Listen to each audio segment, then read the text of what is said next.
In 1954, it was an underpowered oddity, a fiberglass experiment that vanished almost as soon as it arrived. But today, in 2026, the ghost has returned, and it is angry.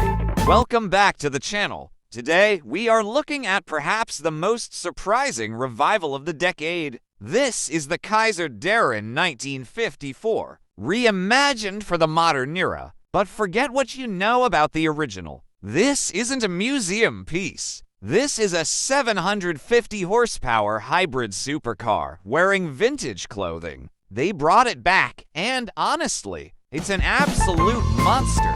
Let's find out if this Restomod is a masterpiece or a sacrilege, the history and the hook. To understand why this car is so shocking, you have to understand the original. The 1954 Kaiser Darrin was designed by Howard Darrin. It was the first American sports car with a fiberglass body, beating the Corvette to market. But it had a fatal flaw. It was slow. 90 horsepower, maybe. It slid into obscurity with only 435 ever made. Fast forward to 2026. A consortium of heritage investors and hybrid powertrain specialists decided to wake the sleeping giant. They didn't just want to restore it. They wanted to fulfill the potential the original never had. They kept the soul, the sliding doors, the fiberglass aesthetic, the low stance, but they completely gutted the mechanics. What you see here is a limited run of 50 units, and I managed to get seat time in chassis number 12. Exterior design.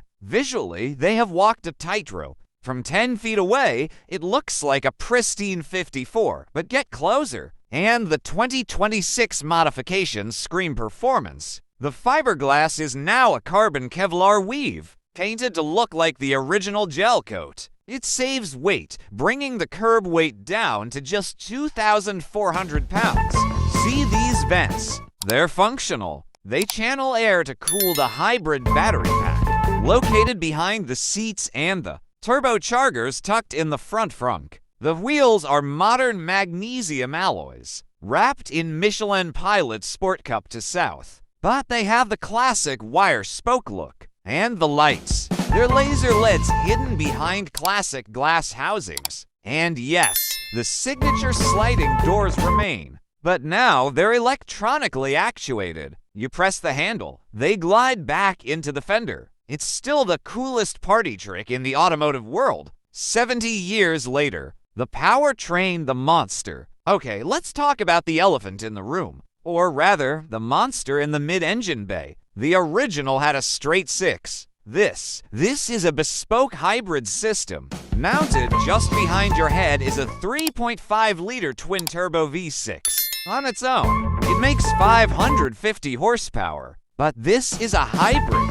There are 3 axial flux electric motors, one integrated into the transmission for torque fill, and one on each front wheel for torque vectoring. Combined system output is 750 horsepower and 650 pound-feet of torque in a car that weighs less than a Toyota GR86. The power-to-weight ratio is insanity. It's roughly 3.2 pounds per horsepower. For context, that's Bugatti Chiron territory, but in a package that feels like a go-kart. It's a plug-in hybrid. You get about 40 miles of pure electric range. That means you can creep through downtown Los Angeles in silence, preserving the exhaust for the canyons. The battery is a structural component, acting as a stiffening spine for the chassis. Interior and tech. Climbing in, the cockpit is intimate. It's tight, just like the 50s, but the ergonomics are 2026. The seats are carbon buckets with memory foam, upholstered in sustainable,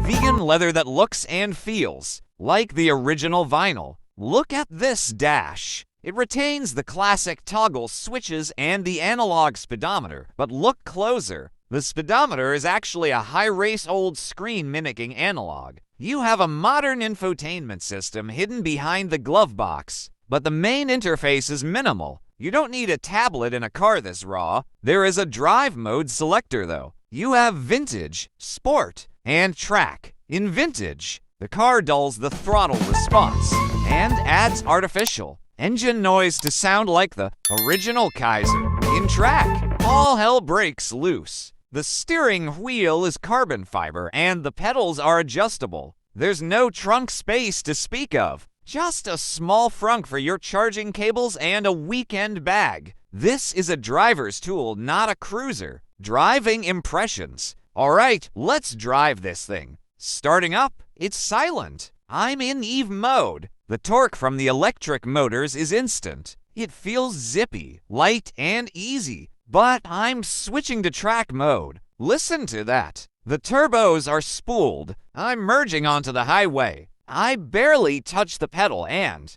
WHOA. The G-force is immediate. 0 to 60 happens in 2.4 seconds. Remember, this car has no traction control safety net in this mode. The torque vectoring on the front wheels is doing all the work to keep the nose pointed straight. The steering is hydraulic, not electric, so you feel every grain of asphalt. Into the corners. The center of gravity is incredibly low because the battery is in the floor. It doesn't roll, it just dives and grips. The braking is regenerative up front, mechanical carbon ceramic in the rear. The blend is seamless. You can trail brake deep into a corner and the rear end stays planted. It's violent, but it's controlled. The original Darrin was a boat. This is a scalpel. The noise is a mix of turbo whistle and electric whine. It sounds like the future fighting the past, and they're winning together. The verdict? So, is this a sacrilege to a classic? I don't think so.